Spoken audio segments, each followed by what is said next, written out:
Hello and welcome to the nation. You're joining me, Elane, Noor, Abdullah, and we're talking about safety in the workplace today. Now, when we talk about safety, we always focus on SOPs, exit doors, or anything that relates to workplace hazards that are mainly physical. But what about psychological safety? Now, according to the Center of Creative Leadership, research has repeatedly found that organizations benefit from diversity of thought and groups of people with different life experiences are better able to recognize problems and offer up creative solutions than groups with similar life experiences. Now, but what if some team members don't feel comfortable speaking up? What if they resist asking challenging questions? What if they avoid suggesting innovative ideas due to the fear of rejection?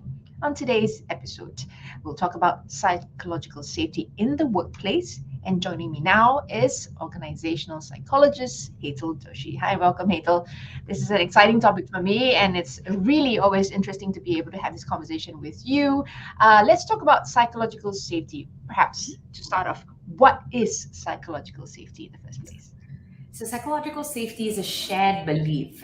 So the entire team believes that it is safe for interpersonal risk-taking, meaning it is safe for them to speak up in the work environment, that you will not be punished, humiliated, or embarrassed for speaking up. In other words, you don't feel like there's any danger or threat for speaking up, but at the same time, you also keep things safe so that other people feel safe for you to speak up. In some cases, some people feel so free to speak up that they threaten other people's feelings of being able to open up as well. So psychological safety shouldn't be misunderstood as just being able to say whatever you want to say. It should be said in a way that continues to create psychological safety for others. Right. Okay. So there's that sort of like balance to be able to sort of on both ends. It's not just like unleashing everything that you want to say onto someone, but creating a environment where it is conducive for everyone to be able to contribute to the pool in a sense. But Absolutely, it's not a free pass of just having a go at what you want to say. exactly. But it's calling it psychological safety. This has well in the past they may not have been a name for it, but there's a space that people recognize is a psychologically safe place to be. So is this like a concept that's now like taking a new form? How did this concept come about, or has it, because to me it's always been in existence in a environment where companies or organizations have managers and people who know how to create those environments. What perhaps you can share with us? Yeah, absolutely. This concept was kind of, somewhat made popular in the 1990s. And you're right. I think all of us have had the experience where, you're in the space of someone and you just don't feel safe to speak up, and you just hold yourself in, whereas with others you feel, completely safe to do that. So we've always had this notion of it, but the term was coined somewhere in 1990 by someone called Khan. But it was only really popularized 10 years after that by Anne Edmondson, who's a psychologist as well. And what happened is a really interesting study of death rates in hospitals. So they used to find that in certain hospitals, the death rates were higher. And when Anne Edmondson actually went to try to understand why the death rates were higher, obviously doctors were saying that, yeah, it's just because of the conditions of the patients. But what she realized was that it wasn't the conditions of the patients that led to higher mortality rates or death rates. It was actually the ability for nurses to feel safe enough to point out certain issues or mistakes that the doctors were making to the doctors themselves. And so then the doctors being able to accept that and do something about it. So in the hospitals where mistakes were reported more, death rates were lower. Whereas in hospitals where mistakes were reported less, the death rates were higher. And it was always this age-old notion that if more mistakes means more problems, right? But actually more mistakes in that particular situation led to lesser death rates. And this became a very, very powerful experience for all, not only high-risk environments like hospital settings or airline companies, or even NASA, for example. That's why Challenger, the rocket exploded because people didn't feel safe enough to express what the issues were. And that led to not only Challenger exploding, but also you've had recently in the past Boeing, you've had a couple of airline crashes as well because people don't feel safe enough to speak up. Like the engineers don't feel safe enough to speak up to the managers or the CEOs. And yeah, so this concept has now become not only important in high risk environments, but also any other corporate setting where obviously you want the best out of the outcome in a particular organization. But I like the idea that we are putting this at the forefront. We're speaking up about it. This is already another form of creating psychological safety, because people then become aware that there's a requirement, or there is they have the option to demand for a psychological safe space to be able to function in the most optimum level. Like you mentioned, psychological safety really saves lives, especially in critical conditions where you're talking about hospitals, or when life and death situations where you're talking about technical things that are required. If you're flying something and then you're worried that this is not safe to take off, you are compelled to speak up, as opposed to just say, oh, maybe this is not right. The ability to sort of balance that internally is going to make or break what the outcome is for a lot of the people that could be impacted by that one simple decision. Now, it like you mentioned, it's something that we can create. But I want to talk about why is this safety critical? I mean, it seems like it's quite obvious that in those kind of situations that it would create a big problem, like you mentioned, the hospitals. But let's talk about it as a general term. In general, with just a general workplace, why is this critical? Yeah, so recently when we did a study over here, we were looking at what are the core, causes of stress in the workplace. One was, unreasonable demands of workload. So being, high workload and tight timelines, having to get your job done really quickly. And also work-life conflict. So because there's so much of work, that impacts your life as well. The third highest cause of stress was the inability to have any influence in your work outcomes, which means I'm going through a lot. It's impacting not only my work and my life, but I'm not able to speak up about it. And so even though organizations now are trying to increase this whole speak up culture, they're finding that it's not necessarily they're not able to really create the conditions where employees speak up and employers are able to actually listen without any massive reactions or consequences on the employee, and actually utilize this entire experience or the plethora of knowledge and wisdom that comes out from people's experience to actually create a new growth opportunity for the organization. So for example, we've had in the past when we speak to organizations and they say, oh, contract staff are not happy because currently they're given contracts for 6 months. Contract staff say, oh, we should be getting 12 months of contract, not 6 months. And these conversations don't take place because contract workers just feel, I better keep quiet, if I say anything, I won't even have a contract. But when you create that safe space, actually it makes sense for organizations to increase it to 12 months, because it's a administrative nightmare for everybody to do something that's only in blocks of 6 months. So I think for me, the most important thing in this is actually from the day that we were born up until today, having a conversation probably has been the most valuable part in our experience of learning and growing. But difficult conversations are the ones that we need to learn how to hold well. And I think most of us struggle with it. I don't think it's only organizations. We struggle with it with ourselves, with our partners, with our parents. And obviously this takes on further in organizations as well. That's what I wanted to sort of bring in and bridge in terms of, it's all about communication at the end of the day, because right now what we're talking about psychological safety is the ability to be able to speak up, to raise concerns, to highlight potential problems and also potential solutions to something that you may see. It's not just, the negative, but positives as well. But people have a lot of fear, as I mentioned in the introduction, fear of rejection, fear of stepping incorrectly, and fear of losing their jobs, or fear of, there's lots of fears that runs in our background. And with regards to speaking up, I like that you mentioned that even though there is this conversation of creating psychological safety, putting that concept out there, but in reality, it may not be as easy as just the concept presents itself. There is the person still requiring to overcome that challenge of actually speaking up, Secondly, the person that's receiving that information being able to accept that, like you mentioned, the nurses and the doctors, because they were both open to giving and receiving. That's why there was something that could be created out of it. Just because some person is able to speak up doesn't mean that we'll be able to be received and will be useful. And like you said, does not necessarily mean there's growth. Now, what happens if we don't have psychological safety? Perhaps you can sort of spell that out. Well, I think we have a really pathetic relationship actually. If we don't have psychological safety, or actually, it's not necessarily about creating a safe space actually. The idea of creating a safe space is one thing, but what we really want to create is a brave space. We want people to come in and be absolutely brave, right? So if we don't have that, then I think at the highest order, we just simply do not have innovation. We do not have enhanced learning. We do not create, businesses utilize pain to create possibilities. Human beings must also leverage on our pain to create possibilities. So I think if we avoid these painful conversations, we're really, really avoiding massive possibilities in the workplace as well.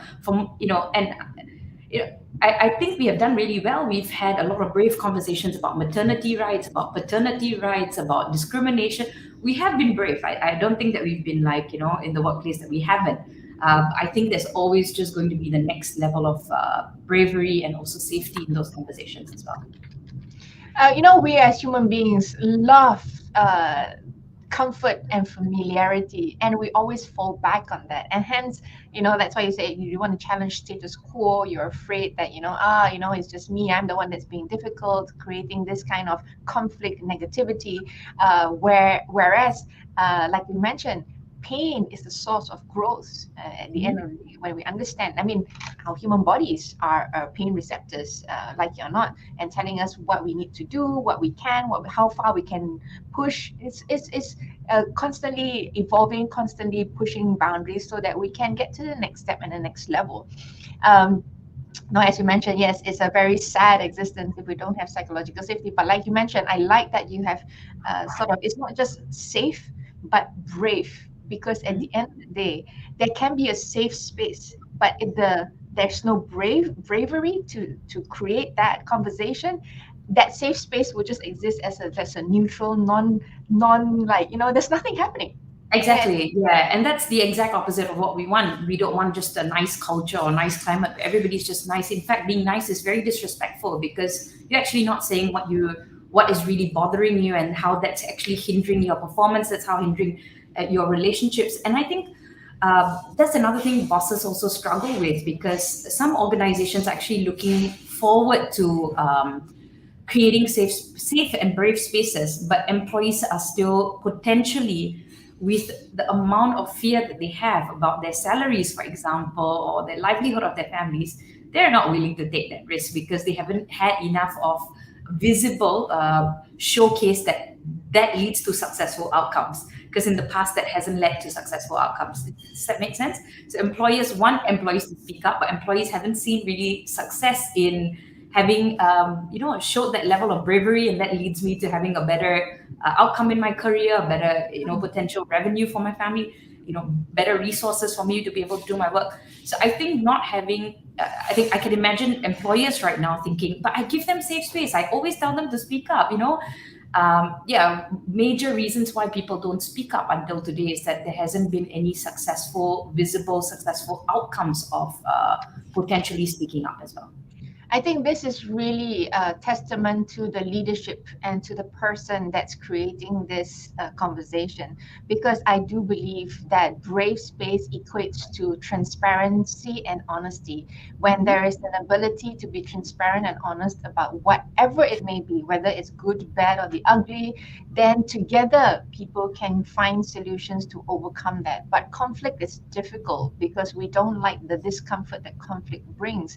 And the leader that is creating this space, because at the end of the day there is hierarchy, when we're talking about discussion of a psychological safe space, there's a superior person and then there's a subordinate, and the idea is that a lot of people are promoting sort of like a lateral space of flat organizational structure.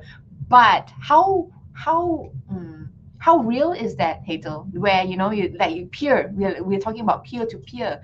At the end of the day, even though we call it peer to peer, there is still hierarchy. So how do we overcome that sort of like mental block?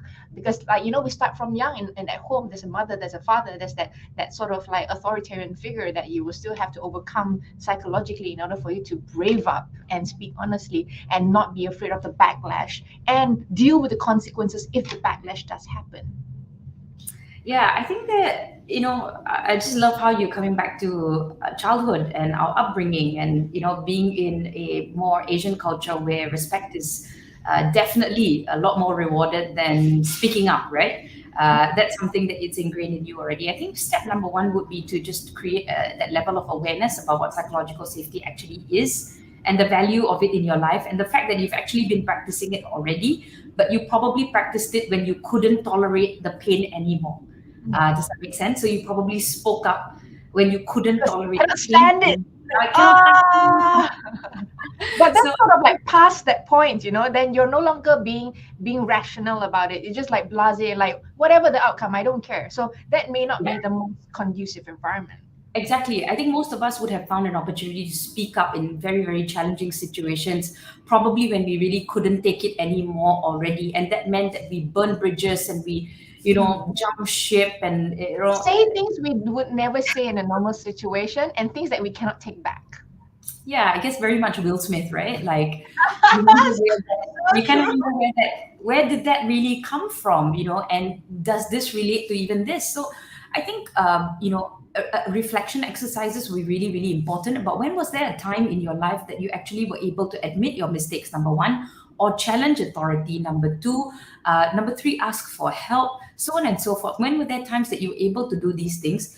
And how about doing these things on a day-to-day basis as if you were just breathing normally, and rather than your heart beating, and you get angry and you have a WhatsApp group and everyone's yelling about the same topic. So how about we get to a space where we are able to do this as if we're breathing normally, that we create that space for somebody else, that they could say something, you could say something as well. And also showing the success stories and maybe role modeling how it's done, because I think most people still do not understand how do you actually get to a place where you want to insult your boss's babies, for example, right? Your boss has created something, they totally believe in it, you don't agree with it, you think that their babies are very ugly, for example. How do you actually tell somebody that their baby is not very good looking or great or whatever, that you actually have a better idea?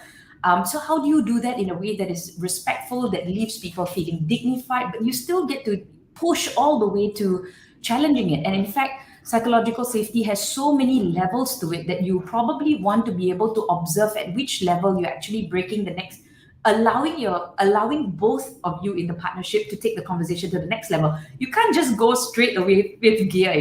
It starts from like exclusion, like what we were talking about before the interview, that two people are separate before they enter a conversation.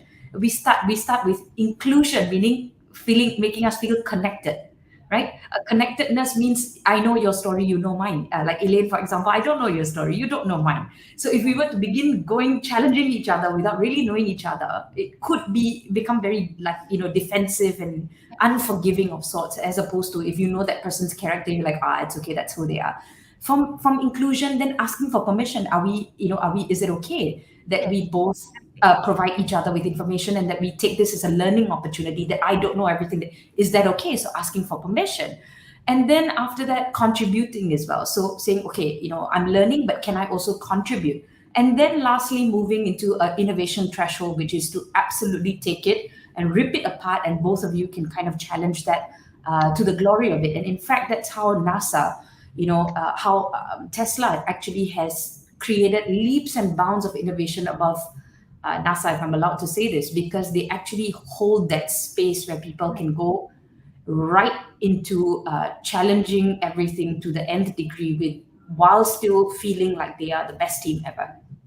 And this is sort of something I think a lot of creative spaces do well, because they encourage speaking up, encourage out of out there kind of ideas, and therefore nobody feels too, uncomfortable to be able to throw something out there. So that's why, like, we talk about tech companies. A lot of tech companies, whether it's the Googles or the Facebooks of the world, they are constantly innovating because they are holding, like you mentioned, these spaces, and like, whatever that Elon Musk is doing is always creating a lot of conversations that we're like, why didn't we think of that? Why seems like so simple? Why is it that nobody else is doing that? So like you mentioned, those safe spaces, and I just want to quickly sorry. Definitely want to say as well that tech companies aren't perfect, because in the research that we have collected over the past year is that while innovation of products and services could have a lot of psychological safety and great amount of innovation, but it's not necessarily for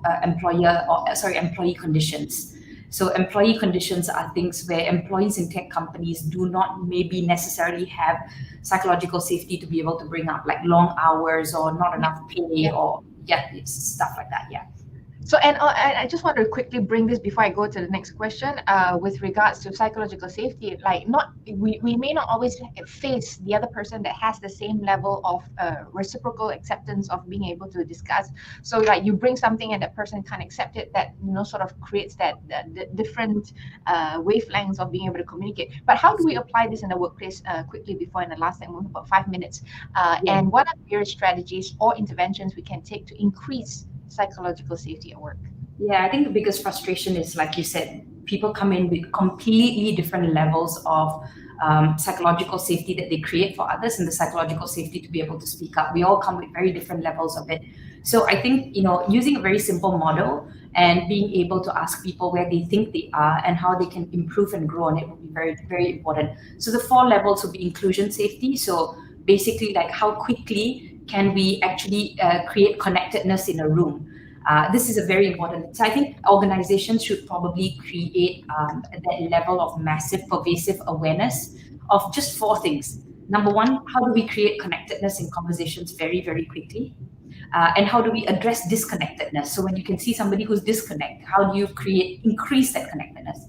The second thing would be to have learning orientation. So people actually want to learn and they actually paraphrase what they have learned rather than speaking, but you don't even know what each other has learned. The third thing would be to actually contribute. A lot of times in MS teams nowadays, we're getting massive amounts of passive people sitting on MS Teams and not contributing at all. So having non-negotiables that on the chat function, at least every single person, non-negotiable that they should contribute to an idea that will create a better outcome for a particular work problem. And lastly, really having that notion of challenger. So we've got inclusion, learner, contributor, and challenging as well. I think ultimately the most important thing that organizations should and can do is to reward and recognize people and teams who can actually do this, especially for conversations that are typically very taboo, like pay, hours at work, issues with certain team members or leaders. So really, recognizing, rewarding, and continuing to role model these behaviors would be the only way forward. Yeah. I think for starters, organizations can start by raising those topics themselves, by creating the space, by not waiting for someone to bring up those topics, but actually challenge by creating, okay, let's talk about this, things that used to be taboo, things that used to be like things that you don't touch on, so that, it gets into that habit of being able to talk about things that are uncomfortable. And I just want to quickly ask about this just before we close. Do you agree that there should be a space for anonymity, or in order for psychological safety, you need to be able to rise above that and dispel of your anonymity when speaking up? I think anonymity is a red flag, and I think everybody can hide behind that. And I think it's a very, very big cop out, because that means a lack of accountability. And psychological safety must be done hand in hand with accountability, because anybody can have an opinion, and we know that's the lowest form of intelligence. So yes, if you have something to say, you should definitely figure out how to be brave enough to say it in a way that is respectful still, and can create that reciprocity from the other person. And own up to who you are and be accountable with it. So I think psychological safety has to come hand in hand with accountability. Thank you so much for clearing that up, because I think a lot of times everybody just jumps into the anonymity pool and say that, okay, just speak up, you know, you don't have to da da da, and then it really doesn't create the psychological safety, as opposed to challenging people to be accountable and stand behind what they say. Be brave enough to face whatever criticisms or feedback and positivity that might come from that. All right. Thank you so much, Hazel. I think this was a fabulous conversation. I really hope that, you know, this is going to create a lot more conversations, whether at home, whether at work, whether among friends, whether among the community, to create psychological safety in sort of like a holistic environment, not just in the workplace, but everywhere, so that we all can make our environments all so much better, because we can now speak up, because we're no longer afraid of the backlash.